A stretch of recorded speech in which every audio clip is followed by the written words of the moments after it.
Star Trek episode review. This week we're talking about Starfleet Academy Season 1, Episode 3, Vitus Reflux. I'm joined by some fabulous Trekkies in arms this evening to talk about this episode. We've got Zam. How are you? I'm fine, thank you. Yes, I'm fine. We've got Scarlet's Fire. Hello, how are you? Cousin Cheeto. Scarlet, we cannot hear you, just so you know. I'm hanging in there. As I put in my title down below. As I put in my title down below, I can't even.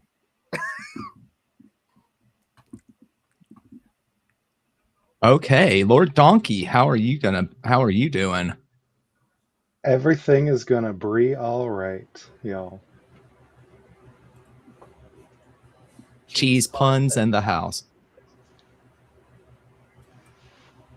And also we have Jefferson Presto Cisco. Kelly, how are you, good sir?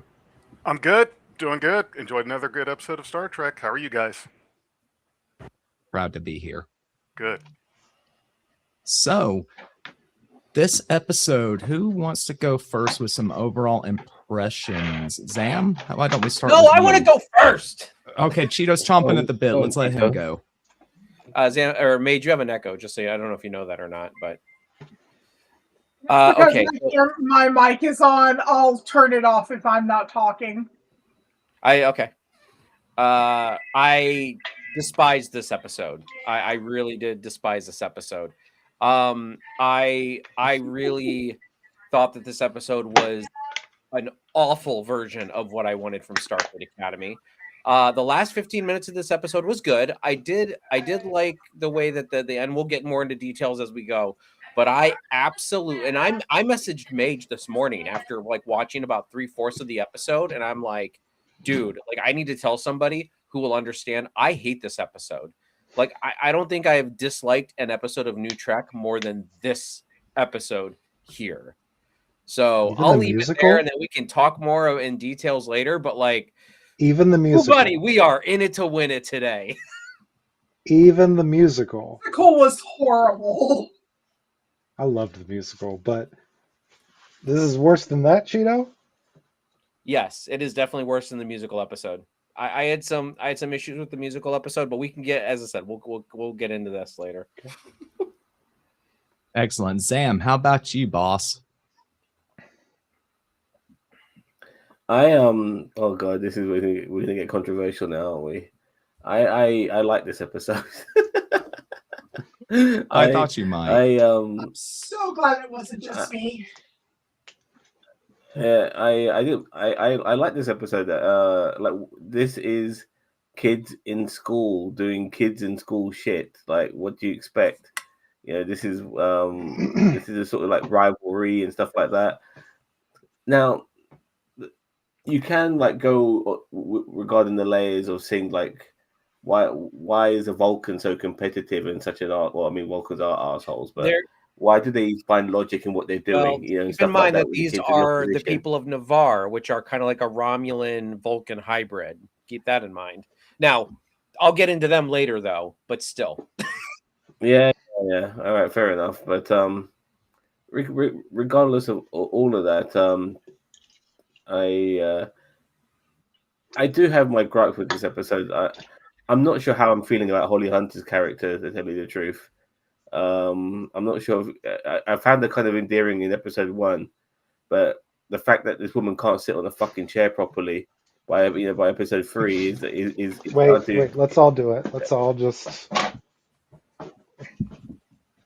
It's. If I did that, I would fall out of my chair.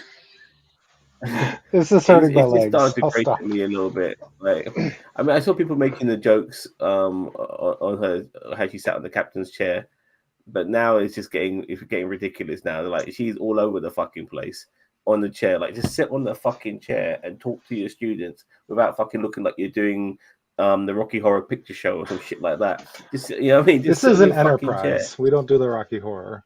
But that's about it for now. But we'll talk more. I'll give somebody else a chance to say something. All right, we'll pass it off to Scarlet. For the Can't hear episode, you. No, we Okay. can hear you now. Go ahead. Yeah, go for it. And now we can't hear you.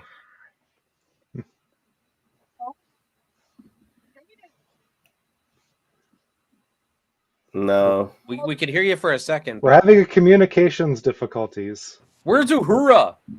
Okay, can you hear me now? Yes, go. Yes, Good. yes, yes, Okay. yes. So I enjoyed the episode. I am with Sam where, it's teenagers doing teenager things. And it reminded me a lot of like the rivalry that happens between like football teams in high school. But I like the Chancellor a lot. She is unapologetically herself. And I don't give a damn if she sits straight or stands on her head. I love her and she makes me laugh. I don't know. There's something about her personality that really clicks with mine. So it works for me. I really enjoyed it. I think that a lot of the things that happened in this episode were brilliantly planned out without being led down a railroad track. Okay. Fair enough. Lord Donkey, how about you? I will agree on the Chancellor. She's like Pelia if you remove the bad accent. Like she's quirky and she's 450 years old you are, be eccentric you will, sort of thing. It right as it got started, my husband's like, "Oh, so here's the High School Musical episode." Um, I don't know. I feel like we had to have something like this, right? Where they brought in this war college and they got to have a thing. So I don't know. I didn't hate this episode, but I enjoyed the first two more, but All never really right, watched it and again. I feel you there, Donkey. And Jefferson, what are your overall thoughts on this episode?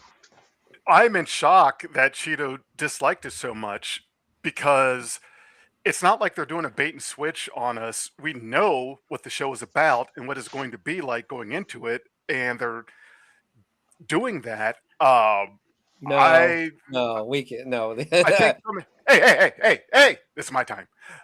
So I think, uh, having played sports, You are beneath me. I really, I really appreciated the rivalry that they built and made because you see that a lot, and I saw that when I was in the jocks versus the kid drama club or whatever, and there was a lot that I liked about this, even down to the Letterman jackets. It was like, I felt like, wow, this is pretty cool because I can see, uh, I could definitely relate to it. Was the thing. There was a lot of relatable stuff to me in it, and I can get more into the details and some of the things that I really liked that was relatable. But overall, I really like this one. It's funny you guys are talking about Holly Hunter, and I didn't want to say anything about it, but it's bothering me. There's something about how she talks or moves her mouth that I just don't like. It's distracting. But Pelly is worse. Pelly is worse. So I'm just wondering, is it going to be a thing where anyone playing a Lanthanite is going to have some, like, either an obnoxious voice or move their mouth funny when they talk or some other distracting thing? I'm not a big fan of the lounging in the okay, lounging in the chair when you're in your room or whatever, sure. But I did not like that in the captain's seat. And there was this article I went through last week that was like, Holly Hunter explains why her character, lounges in the captain's chair. I didn't even read it. It's like, I don't give a shit. You can't give me a good reason as to why that character does that. Don't care. Hope that that's not seen a lot. But I think a little bit of it's kind of odd. But anyway, that was my, most initial impression to it. All right. I just want to quickly add Daniel Voss's comment saying, "Are we sure Tarantino isn't secretly directing Holly Hunter?" And there were rumors of Tarantino at one point maybe getting involved in Star Trek, maybe doing an episode or a film. But I don't know. I that's the sort of shit I love. To tell you the truth, I would love to see how he would beat. But regarding the feet thing, yeah, with Holly Hunter, but like, there's times when you have to be informal, and she's formally fucking swinging around that thing like a wrecking ball. I mean, you just do my fucking nutting, man. It do my fucking nutting. Like, you got your students around there, and you're fucking darding on that fucking chair. Like, talk to them like a teacher. Don't fucking dance around Anyway, sorry. No need for sorry. Yeah. So we had a cold open where Rainey gets up early to train, framed by a message to his parents. He runs into Genesis, who beat him up and is training before him. Yep, she turns the sass up to 11. We cut to gym class where the War Academy got the mascot of the Mugatos. Who caught that?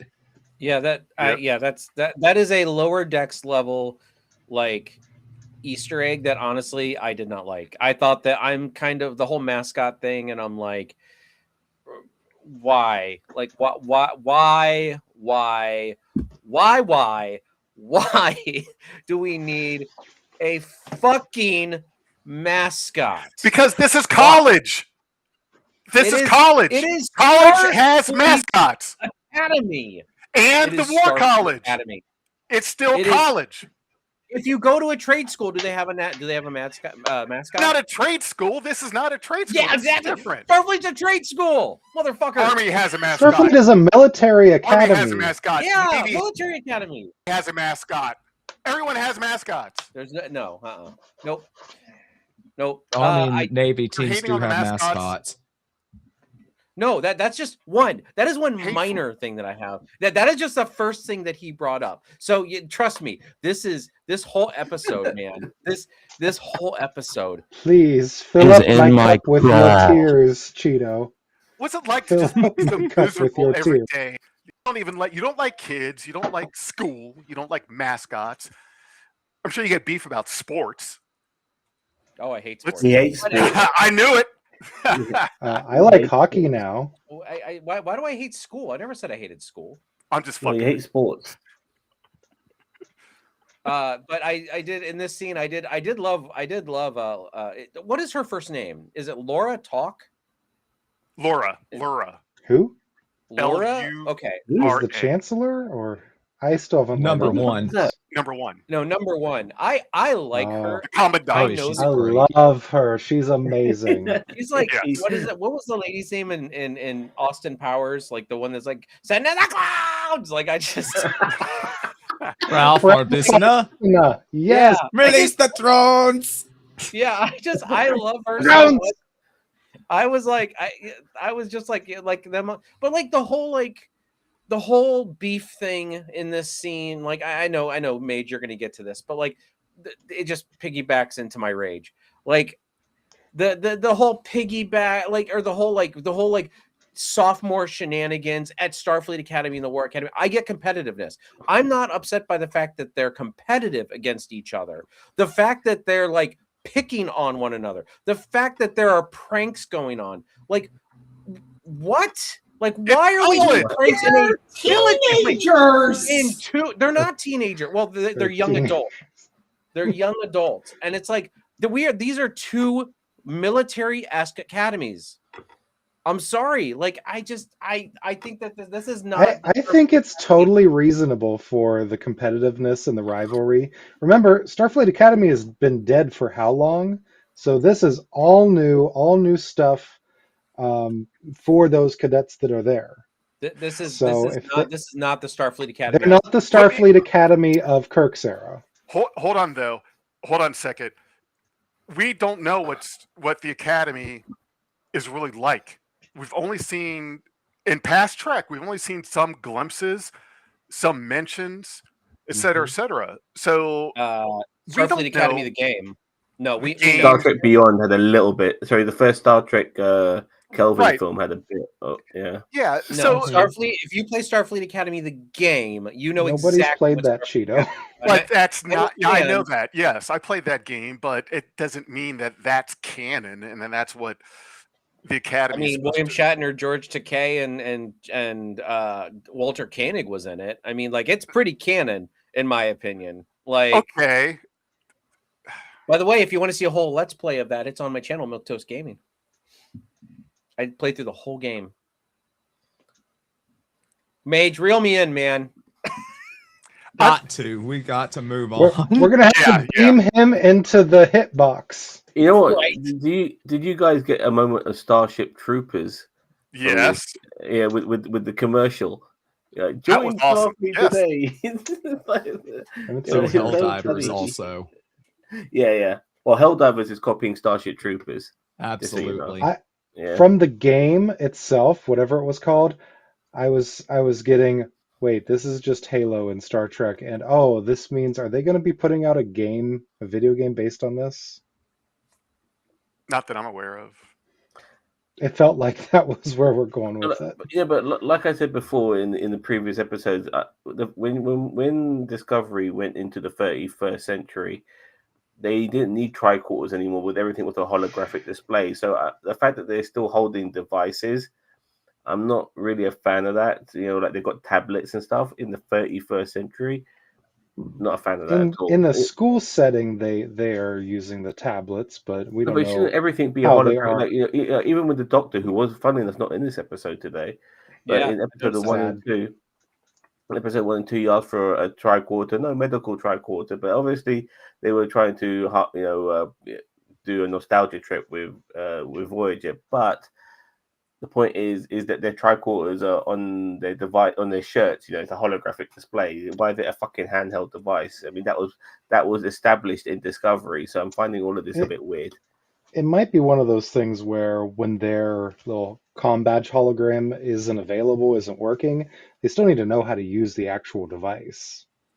You know, like they still have to have training Okay, you're and giving a reasonable physical response, things. I guess.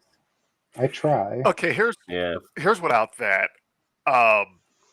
because always try to be a vision of the future in regards to setting, technology, et cetera, et cetera. And I knew that once we found out that Discovery was going 900 plus years in the future, one of the first things I remember thinking was, how are they going to try to depict a future time that's so far along, even from what we've seen, that it's going to lose any semblance of relatability with the audience. And I was just worried, like, okay, well, it's going to be so stupid crazy that, you know, we're not even going to be able to relate to the show or the characters or anything. And I thought that Discovery did a very good job of not just being so outlandish with it. And with this episode, and I think this goes to your guys' points about having problems with, you know, the pads and whatever. Okay, here's the thing. They're in a gym. There's a basketball hoop. And I'm sure the writers sat around and thought, outlandish, crazy, future-looking, you know, Hill Valley in 2015, you know, outfits can we do to make it seem like it's the future? Or we could just say, fuck it, we're going to put a basketball hoop in there that people can relate to, and you know, bring back the ropes we had in gym class. So here's the thing: I get that they have this crazy futuristic technology, but you still have to have. You can't alienate by showing them something that is just farcical and so made up that you can't make any connection with it whatsoever. There has to be Well, some look, sort of grounding I in never reality. complained about the sports stuff.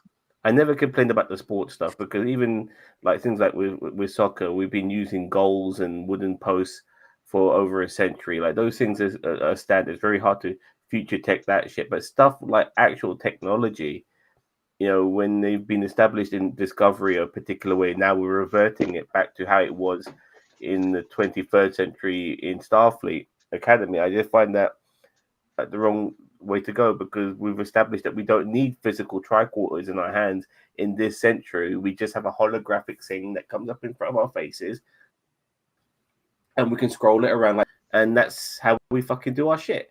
And they're not doing that in this series. A bit weird. They're not continuing the canon that was established from Discovery. And before we continue, I just want to quickly get to some comments here because we've got a couple of one returning as well. Board in Cork. Let me just get it up here. What do you say? This series could be quite good if they fully thought the details. Not sure they have exactly. They're not retaining the shit that was established in Discovery, as I said earlier. Busty Rivers. I call him Busty because he sounds like a porn star. Wham bam, thank you, Zam. Elbow cuff, very good. Yeah, the 31st century is too far forward. Might have been better in the 36th century, or that's even further forward, mate. Or I think you maybe meant to say maybe 27th. Yeah, you did. Yeah, fair enough. Yeah, I don't mind them trying a different timeline as well. To tell you the truth, I think it's good to freshen things up, and that's what they've done now. Yeah, Colin Barrett, welcome to the stream, mate. So yeah. That's what I've got to say about that. But anyway, I don't want to be stuck on this for too long. Let's move on. We establish a rivalry between the two schools of War College and Starfleet Academy, like we've already talked about. And Calica team tryouts get announced. We're introduced a little more to Genesis's Admiral daughter kind of characterization, establish some of her daddy issues. Ultra competitive. She's gonna try to compete with Raimi for the captaincy of the team, and then we get the prank war. Well, so at this point, I knew exactly what was going to happen, and this is kind of one of those things that kind of irks me a little bit. Is that we knew that he was going to win. She was going to show him up. And keep in mind, I don't have problems with the female captain. You know what I mean? I'm not sitting here saying, oh, it's just more woman power, blah, blah, blah. But it's it was fucking predictable from the moment they introduced that, where it was just he's going to win. She's going to show him up. And then he's going to relent and be like, oh, you're a better captain. You know what I mean? And I'm just we know exactly where this is going. No, you're right, Cheetah. But there was a clever moment as well that I did like was that when what is that English dude's name, by the way? I don't know. The Kionian? Well, I don't. What the fuck is a Kionian? Well, they're a new race that's been introduced. The fish guy? Okay, well, why he looks human. No, if you that's kind of a disguise. If you saw him in episode 1, he actually has a different face. I don't know if that's a part of their race that they can do that, or if that's just the way he's chosen to, he just wants to look like, which is stupid, but in this day, in the 32nd century, but he can actually change his face to do something else. I don't know. It was in episode 1. And the thing is though that when he got eliminated and Genesis, and that's why the fuck did they give this character a name like Genesis? But Genesis, yeah, when she took over as captain, I like the Vulcan shit talking the English dude by saying, yeah, they found a new strategy and it's without you, and I thought, but that was a great line. I love that. Yeah, I loved it too. What I want to know is sorry, 1 second, Jeff. What I want to know is what happened with Mary Wiseman. Tilly. We haven't even seen her. Yeah. Nope. Yeah, but I don't think she's going to be a main Oh character no, in absolutely this not. show. I don't think so anyway. The main characters are the kids. The other guys are all like, oh look, there's that person. Oh look, look, the Leonardo DiCaprio meme. Oh, yeah, that's what we're going to be getting when we get cameos. Like Mary Wiseman. Sorry, Jeff. I was just going to say, in regards to the whole, you saw this plot line coming from yesterday. I mean, okay, but I honestly don't think that when you take the thousands of hours of television, not just Star Trek, but the thousands of hours of television that exist, nobody is sitting there trying to figure out ways to change formulas. We all knew that the guy who was the lead jock was going to get shown up, by the girl or something. Okay, I that didn't bother me because I'm not expecting everything to be a new take or something different to happen. It's like, okay, yeah, we knew she was going to show him up, and that didn't. I wasn't stuck on that. Like I was not be some kind of revolutionary, like, I mean, Jefferson, if I could help you out on this, Yeah. I agree with you. It's all about the execution. Yes, that's the they thing. execute Yes, it well? how do you And I thought the execute did. They executed it that? well. I don't Yeah. think so, but okay. I disagree, but that's okay. Well, for time's sake, Because there are the shit's going to be so formulaic, as nerds, the nerds that we are, and the amount of media that we have consumed. There's going to be a lot of shit that we're going to figure out way in advance. But if they execute it well, then it's that's not. I'll tip my hat. It's not the fact that they did it. I don't have a problem with the fact that they did it. They made it so predictable, and so I almost want to say formulaic, where it's like, yeah, you could have done it a little bit differently. You should have just made her captain from the get-go. Like, why do we need this episode to prove that she's better? Because she has proven already that she's better than him. Like, he's just an arrogant the execution asshole. for me, and we already knew that. Why do we need a whole episode proving he's an arrogant asshole that'll do anything to win, and she's actually probably better than him at it? And why do we need a whole episode to prove that? We know that. Because it was about personal growth for him, and him actually opening up and telling her things about his past that he had kept hidden, and her also opening up more to him. Him using her daddy issues against her was slimy as shit. Well, and I agree with you. I agree with you on that, because I do agree with the personal growth part of this episode. I know I'm jumping forward, but like the part where him and Reno were talking, I really like that scene. That was a really good scene. So I agree with you 100% on that personal growth part, but I just feel like we didn't need we didn't need that beginning part to kind of tell us that, in my opinion. Honestly, I think that there are going to be plenty of tropes that we're going to probably get hung up on more maybe than this. It's unavoidable. Like I said, there's not a whole lot in the hundreds of thousands of hours of media that our race has produced. There's not a lot of room for surprise. And the other thing we have to remember now, we've got to remember that this show is not just for those of us that have been in Star Trek since we were toddlers. There are other people that are watching this and may not have watched so much TV and movie that they can predict of what's going to happen next. I mean, you can't always be the first one to have a movie where the bad guys win at the end, like Empire. Never, when does that ever happen? But it hasn't not happened since then. There's just not a lot of room for new, and there's some tropes that I can see coming that I hope don't happen. This wasn't the one that bothered me. I don't think so either. Yeah, I wanted to say, like, the fact that even your position knew that they were better off with her than they were with him. It was one of the ways that they executed it really well, and there's sorry, let me make sure I use your username. Scarlett said as well.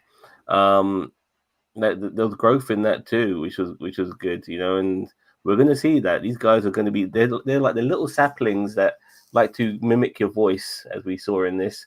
They're going to grow, and they're going to grow a lot, and we're going to see so much character development from them. And we're only 3 episodes in, so right now we're seeing the worst sides of these characters before they better themselves and become people who hopefully will appeal to us. Good points all around. What do you think of those plants, by the way? What do you think of those plants? I want one. I would just like wanted to to have one of those great. plants. See more. I love the plant. Yeah, thank you. Question though, how is it okay or acceptable that, hey, you can't tear these plants out because they're protected, but it's okay if you genetically enhance them and spray them all over the place I don't think they and they be irresponsible enhance for it? She juiced up the growth hormone for it or Well, whatever. yeah, I don't know if I don't know if that's So, genetically enhancing, but I get what you're saying. well, the plant that we saw, the little looked like the Mario snapper plant at the beginning. It Horse was plant, yeah. different in the dorm. Yeah, Feed no, me some some orange. more. So, where's the line? Yes, feed me, Seymour. Yeah. Where's the line though with the plants? Listen, that's like the age-old tale. Is like, listen, if you have a dead body and you bury it, just put endangered plants over top of it so they can't dig it up.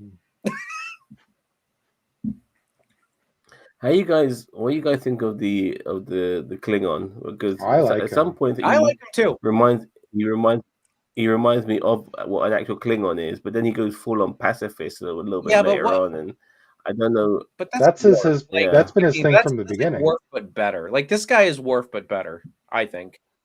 Worf Yeah. but better. Are you? Wow, that's Worf but That's better. pretty bold, Cotton. It's hard to Wow, compare. that's blasphemy.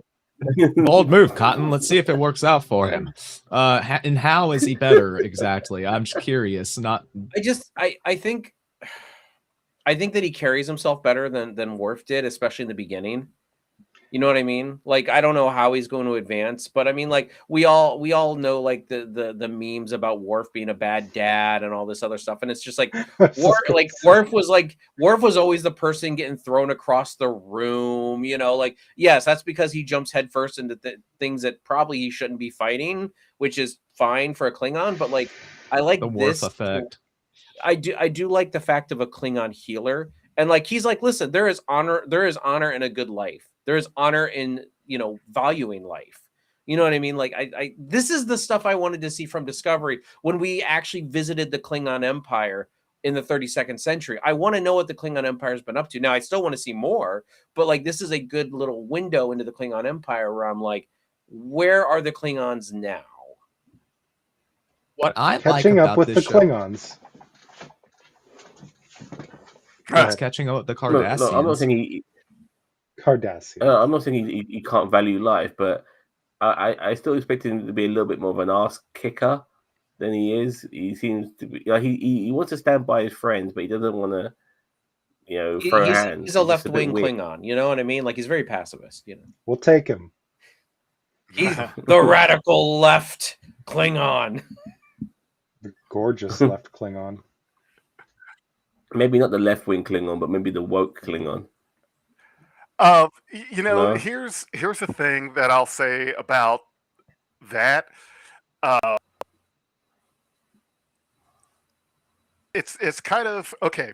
So we have to accept that the Klingons, the Nausicaans, the Cardassians, and some other races are warp capable, but yet their culture and society does not reflect having been able to get to that point.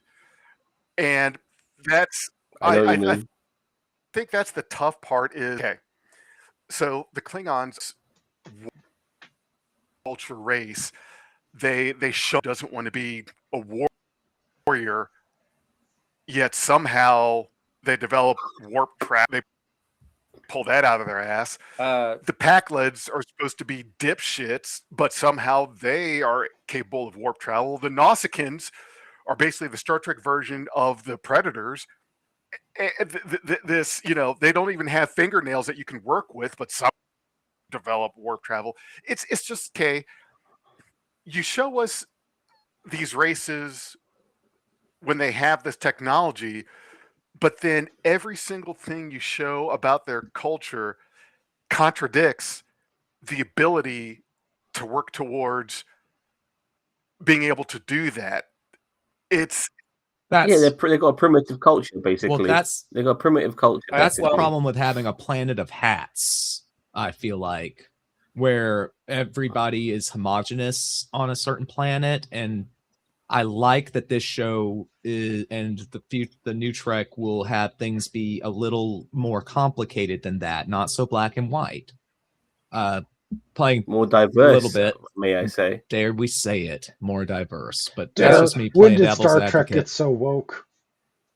I do want to point out, though, that the Klingons did get warp travel because of the Herc. Like, they reverse engineered warp travel after they defeated the Herc on their planet. Because remember, the Herc enslaved them, and that doesn't make it easier.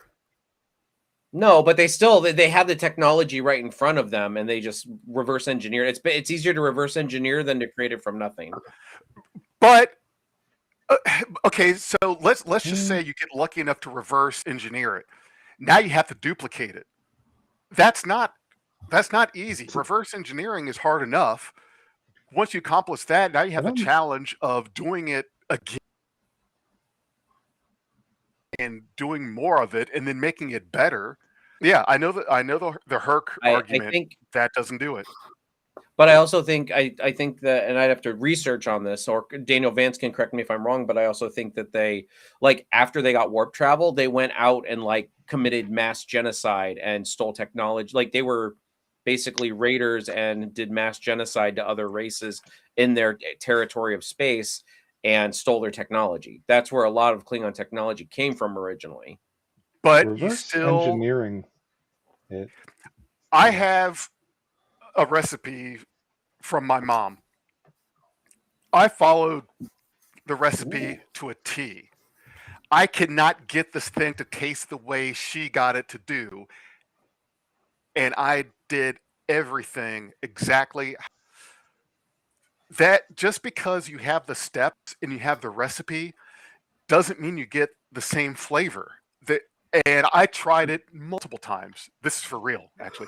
I've tried it multiple times, and it's like, I don't get it. What is it that I'm following the recipe? It does not taste the way she did. But there are different ways of completing. You don't have your mother's But there are different ways really, of getting to warp travel. Like, there's not. It's not just one formulaic way. Like, you have the Romulans. No, I know use that. a black hole.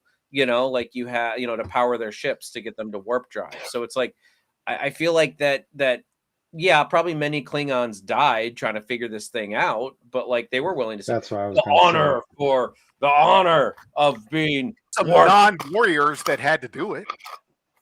But they act like the only way it's a warrior or bust.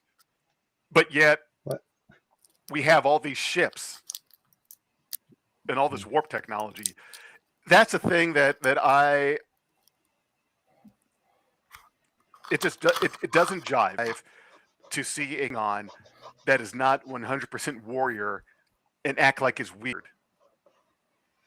And Trek has always done that. They have always, any Klingon that's not 100% warrior comes with this my whole life backstory. Like, come on, stop doing that. You have advanced species, a very technologically advanced species. Stop acting like anyone who's not a warrior is a castaway. Warriors are not creating this technology. Period. Why they keep doing that? Why they keep acting like a non-warrior Klingon is like, ooh. I don't know. Did they ever say that he's been shunned though? in this Not show? really, but Not so far. not so What far. was that? But I feel it. I feel it coming, and we're already talking about it. Yeah.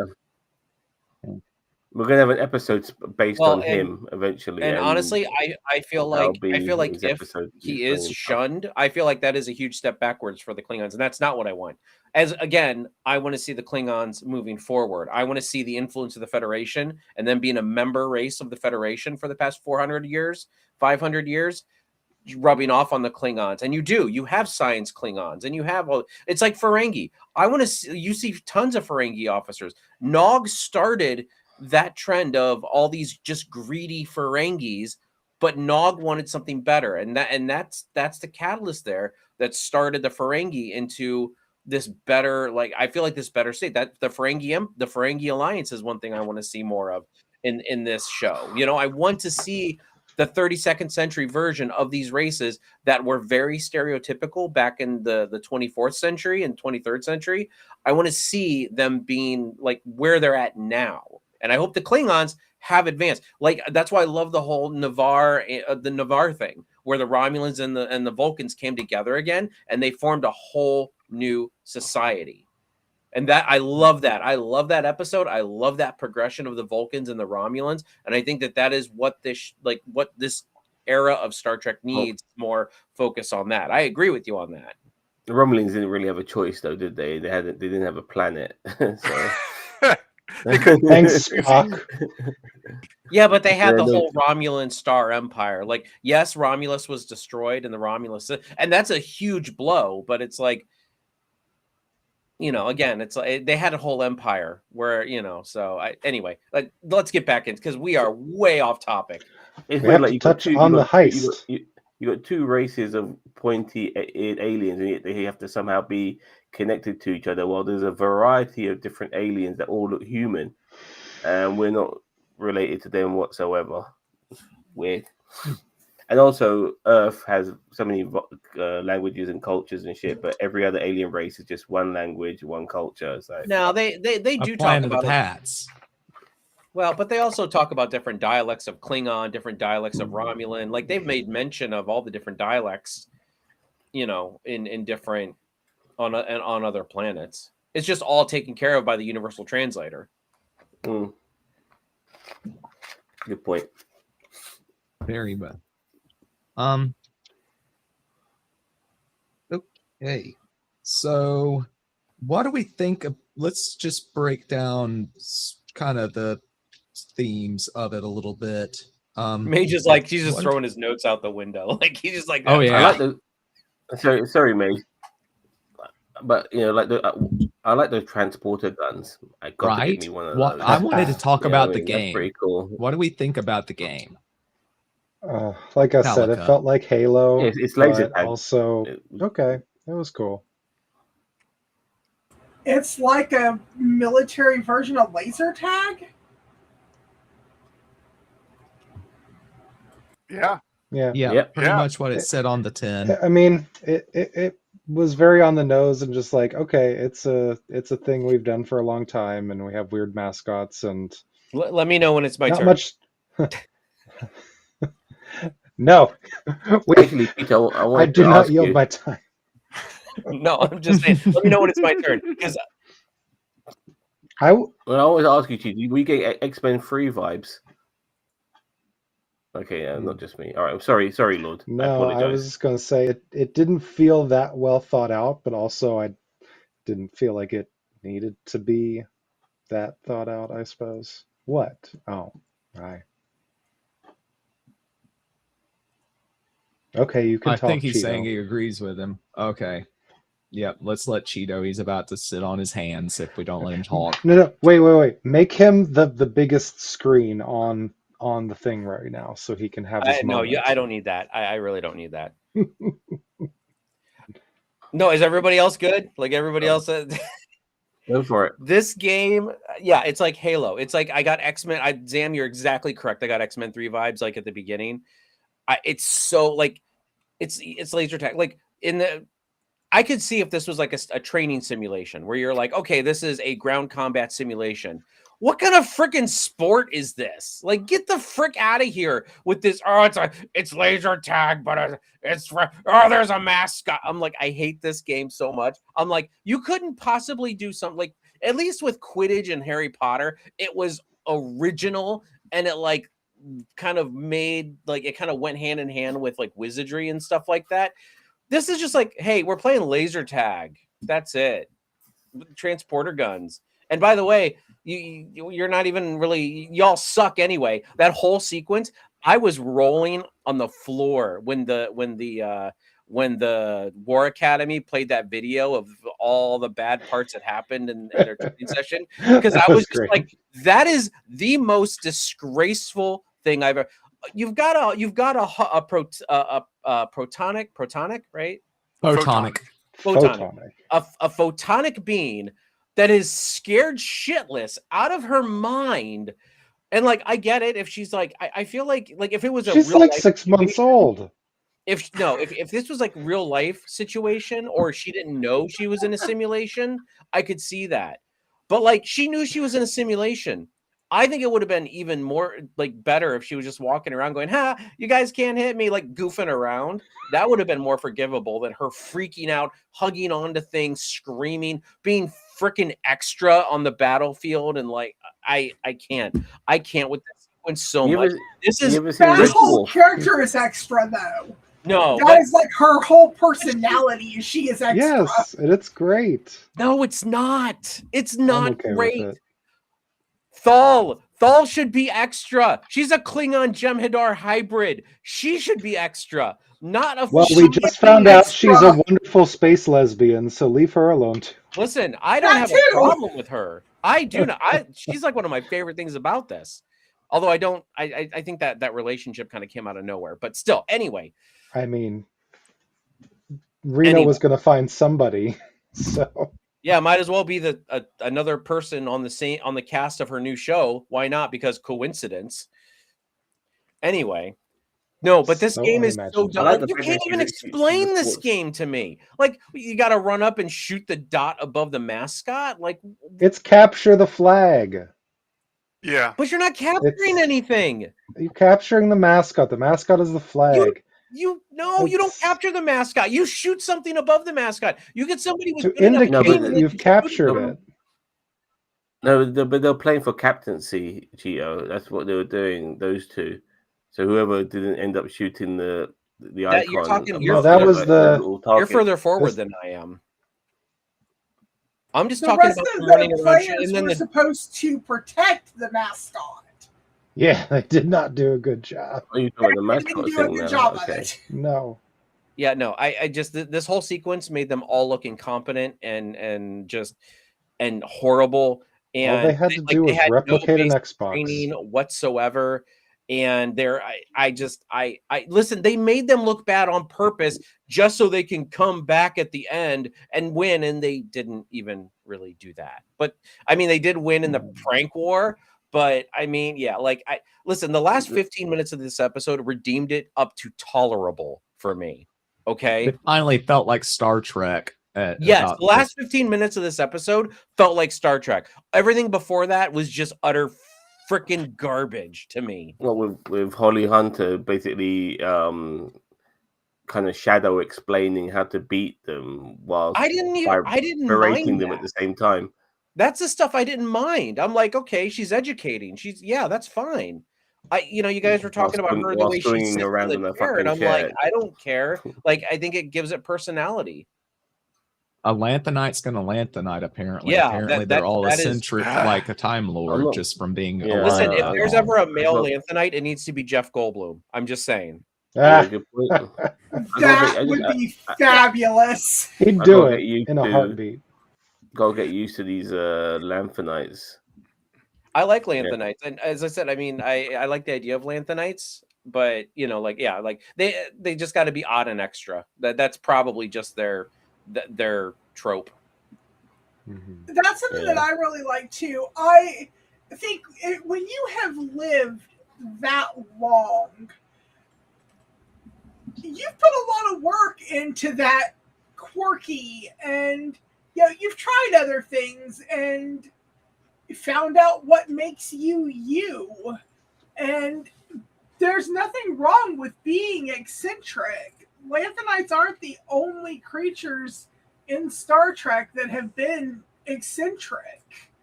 They're just the most eccentric at this point.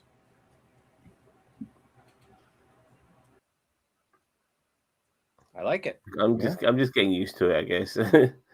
Oh, Yeah, and but don't get me wrong, Pally is like the worst example for us to go in on. Like if I our love first Pelia. example of Pally the is Lanthanite was Holly insane. Her stupid quarters full of antique phones that they string across the Enterprise. That was extra. Oh, you mean Well, Hocus that's what I Pocus? mean. Like if Holly Hunter was our first introduction to Lanthanite, I'd be fine so far. But like, yeah, Pally, I can't stand her. I like her in small doses. I like her in no doses. I thought the phone thing was really clever though, and something that only someone that had lived all those hundreds of years would ever think about. Yeah, I agree. It was I totally agree. It was a solution to a problem, a very unusual solution, but no one else would have thought of that. Yeah. Yes, she's annoying, but she has a purpose. I guess she does. Yeah, maybe. You won't convince us. Well, at least you won't convince me and Mage. I know we're jumping around here regarding this episode, but when we began this episode, that dude, he wakes up, likes to work out early in the morning, wears headphones like I am, They're People are green. still wearing headphones after. They're futuristic. Yeah, fair they're enough. green. But the guy, the main character dude, who's also with him, who's absolutely fucking jacked. Why the hell is he not waking up early in the morning? Yeah, like that guy looks like he would be working out every fucking day. I mean, he's like only that, jacked because like that's the life. Like he was on the run. He was in prison. You know what I mean? Like that. That's. I mean, He had to get like that to stay alive. Yeah, but he's jacked. He's not like an athletic, slender sort of build that he'd probably get by being on the run. You know what I mean? He looks like the guy. When he crosses his arms in front of the Betazoid princess person, like check out these guns, baby. Yeah. Good evening, Netherverse. So yeah. Do we want to talk about Mir and Tarima since we've brought up him standing in front of her with his jacked arms? Yeah. He's fucking playing him like a fiddle. Absolutely, and he is falling for it, hook, line, and sinker. Girl being nice to me. Shit. That's the kind of like I didn't mind the whole like romantic play where it was like, oh, be the guide and blah blah blah. But now they're like playing the like, that whole thing, and I'm like, I can't do that. It's stupid. What did you expect out of this though? To play devil advocate, what did you expect from the show? Yeah. You talking to me? You talking to me? Yeah, I know I don't usually disagree with you, but there's nobody here. So you'll be talking to the 32nd century. I would like 32nd century levels of thinking where it's like we hopefully get better, not worse at these things. And like, as I said, her like manipulating him and using him, I was not hoping for that. I get the whole flirty blah blah blah, like with the whole, in the second episode, that I was fine with. I don't think I had any problem with that. Like she was flirting with him, wanting him to take him on the tour. But this whole manipulation and flirtiness and all, it's just like where she raised the alarm. I thought that was I don't know. It was like they were having their moment, they were having their conversation, and she's like, I'm still gonna beat you. I didn't see that as like less of a romantic thing and more of just a rivalry thing. Well, and if it is but then him chasing her like this is just, I don't like that. I hate it when you have male protagonists like chasing a woman that's just basically like playing hard to get or using them. And it's like, boy, I really wanted to be reminded of that in real life. Well, look, She's gonna go all Jean Grey Phoenix on us eventually when that fucking thing on her neck Right. falls off. Oh, Yeah, what happens I'm then. waiting for that as well. When it turns from blue to red to just goes out. Right. Yeah, and he's gonna be like Wolverine or Cyclops, depending. What about the heist? The breaking into the war college and cloning the eyeball of the Oh, I love that. This is my good. Awesome. this was my favorite part of the tolerable. No, this was a good part of the episode. But I'm sorry, you give me 45 minutes of crap and 15 minutes of decent Trek. I'm like that doesn't help at all. How is that allowed? I'm just gonna grab a piece of your DNA. Let me go clone an eyeball real quick. I mean, you're right. That does raise a lot of ethical questions. Oh, you know, Yeah, we broke the security of Starfleet Academy, but Starfleet Academy hit back by cloning their chancellor's eyeball. Like Now, the lines that we're crossing, and we're just like, eh. The ethics are Yeah, I was leaving thinking, something to be desired. Who is teaching They'll their have a ethics cl- I mean, course? that Yeah. you know, the heist Just- was.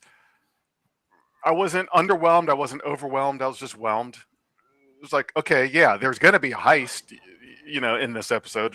That was predicted. I thought it was interesting. I don't have any strong feelings about it. I feel I like just think to myself, my God, it's so easy. Sorry, go on, Scarlett. I feel like they started the shenanigans in the first place. And, you know, don't start something that you're not capable of finishing. Mm-hmm. Amen. And they just found out that they weren't capable of finishing. You can't do things with all brute strength. You've got to have some brains in there too. And the War College kids are all about the brawn and a whole lot less about the brain. And they're going to find out the hard way that you can't win that way. You have to be able to strategize. It's not just about being a bully because you can. I just want to say also, I feel like the ethics kind of balance itself out because keep in mind the war college's dean or whatever he is, commandant, whatever his name is or whatever his title is, he helped them access Starfleet Academy's transporters or something like that, like to Yeah, do he whatever. let them cheat. He So- helped them cheat.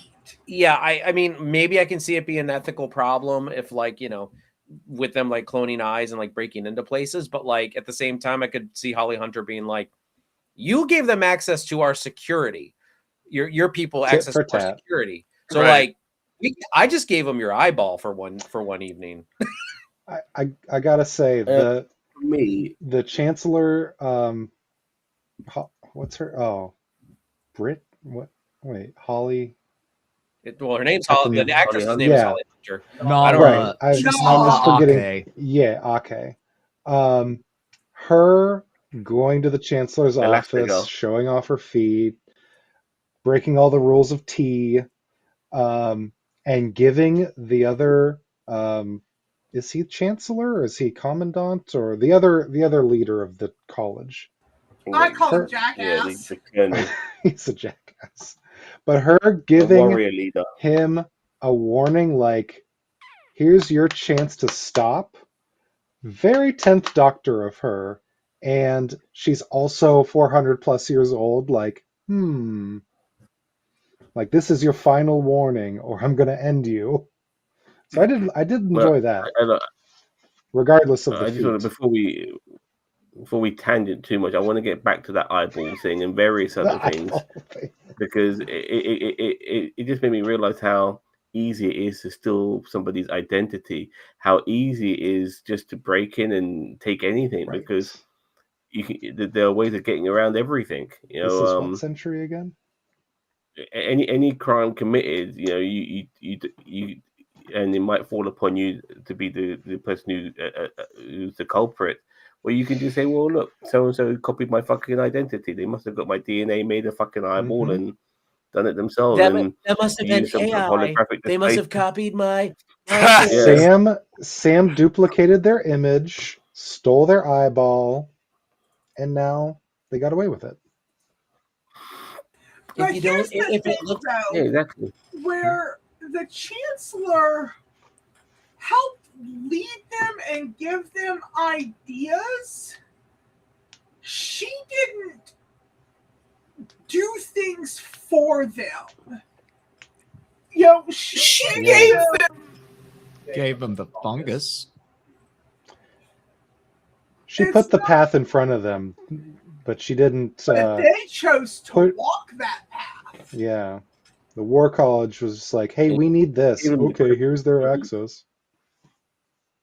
I'm going to give you Exactly. cryptic clues because you're the brain. You're and they're the brawn. So we're going to give you cryptic clues and hope you figure it out. Yep. But yeah. So what do you want to talk about with the eyeball, Sam? There's the cybersecurity the eyeball. allegory. No, but I kind of said what I said regarding the eyeball. I just, Okay. I just think to myself, my God, anything is possible. Anybody can say they're anybody, and anybody can steal anything. You know, if stuff are held behind like a biometric, biocentric, whatever the word may be, sort of security system, well, copy the fucking Biometric. the fingerprint. Yeah, just copy, make a copy of the of that person's body part, and boom, you're in. And now I'm going to steal it. Nothing is sacred. Nothing is sacred. It. Eyeball is very Minority Report. Absolutely. Yeah. Absolutely, Daniel Vance. Do you think we'll be getting Paul Giamatti back soon? And with him, probably the last couple maybe last 2 episodes. Last 2 episodes, probably. Maybe a midway, and then the last few episodes. Like episode 5, and then and he's gonna escape from escape being caught. Hey, youngster! I'm still here, and then he twists his moustache, and he twirls his moustache, and I'll be back again soon. You'll see me again, ha ha ha ha ha! As he disappears into warp drive. You know. How did the tractor not grab that shuttle? Sorry? You talking about it? It was an escape pod, right? Yeah, it was an escape pod. Yeah, you got it. Yeah. Capable? How it was one of their own escape pods. How did a tractor beam not grab that? Typical Star Trek trope of it's offline. Probably, I don't know. There were multiple systems still down on that ship, so yeah. Whatever the writers need to be offline to create tension, they knock offline. Yeah. Well, Writer's plot device. It's lazy, is what it is. A little bit. I mean, it's the longest running thing, though. Oh no, there's an ion storm. there's interference. We can't beam them up. I know. Oh God, here come the Borg. Please no. Unless we're going to see Borgerati. No more Borg. I would love to follow up with Borgerati. No. What are they doing? Don't do that. Mm-hmm. Would you like to join us? Resistance is optional. I need to get it out of my system before I forget. That was electronics. Forget stuff like Saved by the Bell, because that's all bollocks. And I know this stuff is trying to replicate that to a degree, but for me, this is more like Revenge of the Nerds. I'm not sure if you guys ever saw that. Yeah. Porky's and all of these sort of frat house, Animal House, frat house sort of college comedies that with a bit of a sexual undertone to it as well. They were a bit more R-rated back then, and this is definitely not R-rated. But I'm getting those sort of vibes from it. A bit of tit for tat, the nerds versus the jocks, like Revenge of the Nerds was. That's what it kind of reminds me of. And if it's anything like Revenge of the Nerds, I'll be a happy man. Revenge of the Nerds is a fucking classic. All right. Does anybody else have any final thoughts? We're at our hour mark. We should probably go ahead and mark the episode unless we have strong final thoughts that we need to get out.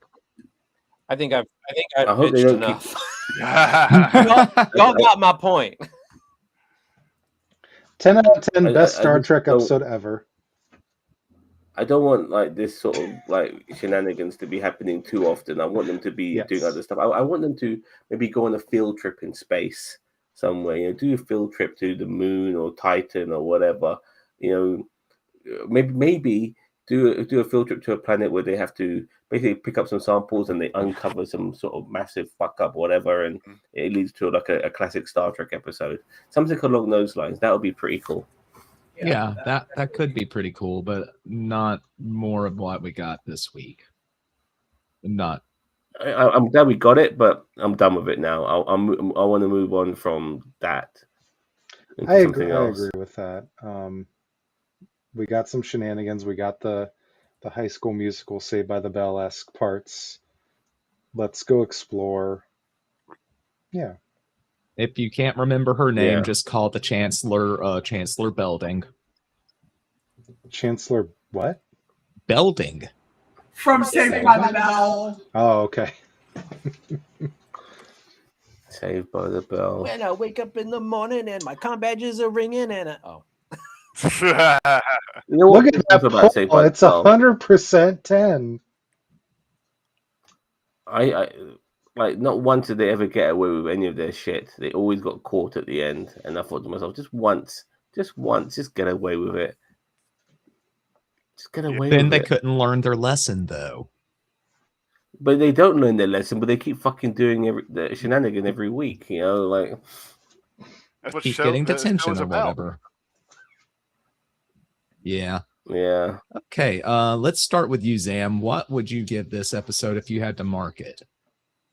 Because you I like this episode. Oh. It's all right. Yeah, this was fun. I'm not expecting the Earth from this, so I don't want to give this a very high rating because I personally like this episode. But at the same time, this is not the most amazing Star Trek, but it's adequate. So it gets an adequate 7. All right.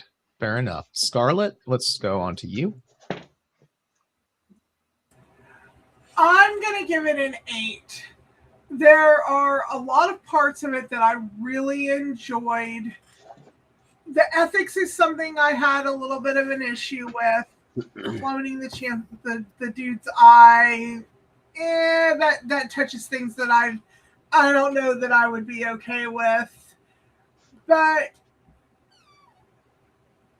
I have some issues with the emotional manipulation, that the girl manipulating the guy, the dude doing with the daddy issues, using that against the girl. I had issues with that stuff because that's the kind of shit that happens in real life, and especially in that age group. And I don't want younger people that are watching this to think that that is okay, because it's not. So that's where I'm at. All right. Cousin Cheeto? 3.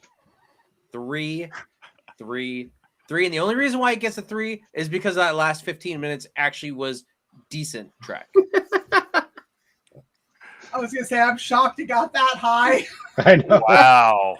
It takes a lot to get like a 0 or a 1 or a 2 or even a 3 out of me. But this was absolutely subpar. Like for me, this was Daniel Vance says a 4, but he'd never go out of his way to watch it again. I will probably avoid this episode even forever. Ever and ever and ever. Fair enough. Lord Donkey, what is your mark, sir? Well, it's not actually a 10. I don't know if I can change that in the poll, but I skewed the results. So I will go with an 8 as well. I just the whole Halo Combat Evolved aspect of it, and I don't know. It yeah, I don't know how to feel about this one. Probably won't watch it again. It just, it was okay, but it wasn't I wasn't as disappointed as Cheeto. So I would love to do just like a podcast where we all talk about our rating scales and like what we think each number is. Because you say Right. like I won't ever watch it again, but I give it an 8. yeah, What? Anyway, we okay. could I we agree. could I agree. definitely I have a agree, conversation Cheeto. about that because I agree. it does take a lot for me to go below a 5. Mhm. So You have to go All below right. 5, but 8 is or so even a high for something 6. that you won't watch again. Yeah. All right. Anyway, okay. Jefferson? Well, so I think that for me there was probably more nostalgia hits, just because there were so many things that I could relate to there, just with the sport aspect, the rivalry aspect, the college and mascots and all that, because that's what I came from. So I was, I guess, able to identify with that uh, differently than some others. To me, that's like, yeah, I mean, that's two-a-days right there. That's offense versus defense. That's rivalry and all that, kind of sports related. Um, there was really there was a lot that I liked there. So I'm gonna say, ooh, I don't want to end up giving every episode a 9, but shit, it's like If that's where it. you're at, that's where you're at with it. I'm trying to think of a reason to give it something lower, like maybe an 8. Was there something there that I didn't like all that much? But I'd have a hard time not giving it a 9 because it reminded me so much about uh, my time in high school and college. So I guess I was the audience for this one. You know, They can't make a show for everybody. If they keep trying to make a show for everybody, they'll end up making a show for nobody. right? Well said. As for me, I've got 2 different ratings in my head. One for like if it's an episode of TV, just as a TV show, and then there's one if it's an episode of Star Trek. So I'm going to give it a 5 and 3 respectively. I haven't really heard much of your opinion. Actually, we've been talking so much, especially me. You got anything more to say, Mage? Yeah, we're not the target audience. At least I'm not, I don't think. But that's okay. They've got to try to get some new blood in. Me and Scarlett were arguing about it earlier a little bit, and she pointed out that old fans die eventually. They have to bring in some fresh blood, or else the franchise will die off. That's the 100% Let me truth. add that we were not arguing. We were not actually arguing. We were discussing. Debating. Disbatting. Intensely discussing. Right. And I just yeah. want to point out that I understand that this show is not geared towards me. I understand that, but a lot of the problems that I have with this episode have more to do with the framing of Star Trek in this episode, not the framing. Like as I said, like the whole like romance thing. Like I didn't mind that because I was just like, whatever. Like that's not for me, and that's fine. I'm not saying, oh my God, this is so cringe because of the romance aspect. I didn't like it because of the manipulation that was going on there. But at the same time, there's issues here. Even if you're framing this as Star Trek, there's some issues in here that this just doesn't work for Trek, in my opinion.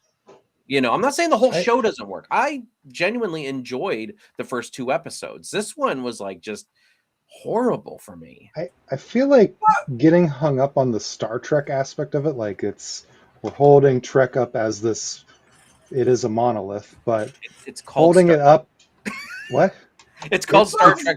It is called Star Trek, but Star Trek though.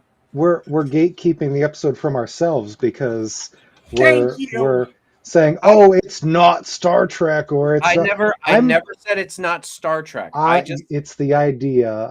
I'm generalizing the idea that the some older fans are going to hate it because it's not like what came before it, and I think that's why I'm more resistant to giving newer or these shows lower ratings, because I'm just going into it as a show that is related to the other shows, but it's its own thing, it's its own vibe. Hmm. Well, and It's that's why not. I don't blame. Like, am I sitting here telling you guys like, oh, you guys are wrong? Like, no, if you guys enjoy it, No, go for it. you're not doing that. None of us are Oh, doing that. But I thought you were saying that. there I'm like, is no, I'm not there gatekeeping. is that feeling of older Sorry. fans Stargate keeping. That's a good All one. I'm saying is that I didn't I enjoy it, like but as I that. said, I know I'm in the minority in that one. But I just Yeah. this episode rubbed me the wrong way. Yeah, fair enough. This wasn't the episode for you. We've been Absolutely. on either side of issues when it comes to episodes of other types of Star Trek that we watched in the past. And regarding, just generally saying that this episode this show might not be related to us, but it is related to us enough that it is Star Trek. So there is enough in there for us to associate ourselves in it and watch this show and stuff like that, regardless of it being a high school drama or maybe set on a space station or set in space somewhere or whatever it may be. So yeah. And you know what? We've all been to high school. Just harken back to our memories, what it's like. I mean, this is like American high school. This got nothing to do with me whatsoever. Like some of the stuff what I'm watching when I'm watching this shit, I'm thinking to myself, Americana. It doesn't feel universally Earth. It feels, That's very true. like none of it feels like it might a university or college in the United Kingdom. It's that all of this shit feels like it's come from a university or college in the United States. Doesn't feel like And then uni. again, it is set in San Francisco, so it makes sense. So So Yeah. it makes sense. So that doesn't feel like uni. Jeez. yeah. All right, folks. So that's been our review of season 1, episode 3 of Starfleet Academy. I want to thank all my co-hosts, Zam, Scarlet Fire, Cousin Cheeto, Lord Donkey, and Jefferson Kelly. Thank you so much for being here, everybody. All the audience members, everybody in chat, thank you so much for showing up. If you haven't already, you should definitely subscribe to NerdTube, because we've got more than just sci-fi here on the channel. You can tune in for sports entertainment, and you can watch what Cheeto's about to tell you about. Fan film reaction coming out tomorrow. If you're a channel member currently, you can actually watch it now. But we had reviewed a Studelberg film from Captain Barrel Productions, and we are releasing that tomorrow for everybody to see. So we are back in. We're not like back in the full swing of fan films like we used to be, but if we get requests to do fan film reactions, we do them. So we have one coming out tomorrow. So thank you so much for Studelberg for requesting us to review that, and we look forward to everybody watching it and leaving their comments on that. And of course, always support the official release. Thanks, Skippy. Zam, what do you have coming down the pipe? You Well, guys I've got a are doing couple of things. SmackDown? Yeah, I still got SmackDown to do, and then eventually we shall be doing a review, a live reaction to the Royal Rumble live from Saudi Arabia. Maybe we might see a beheading as one of the eliminations. Who knows? But I do have some other stuff that I've been a bit apathetic about. Got some food reviews as well. And if I can be asked, I will try and do a season review of Landman Season 2. Lots of reasons to subscribe here at NerdTube. And also, don't forget our guest Jefferson Kelly down below. He, subscribed to his channel. I believe there's a link Beyond Trek podcast, correct? The Beyond That's Trek podcast. There should be a link down below, but if not, I'll make sure it's there. Or if you just look up Beyond Trek podcast, you will be able to find it. Yeah. Thanks, I almost guys. messed up. Always like being on, doing live streams with you. A lot of fun. Of course, I always like talking Star Trek. Who doesn't? So, yeah. It's always a pleasure to have you on. So, everybody, take care until next time. You've been watching NerdTube.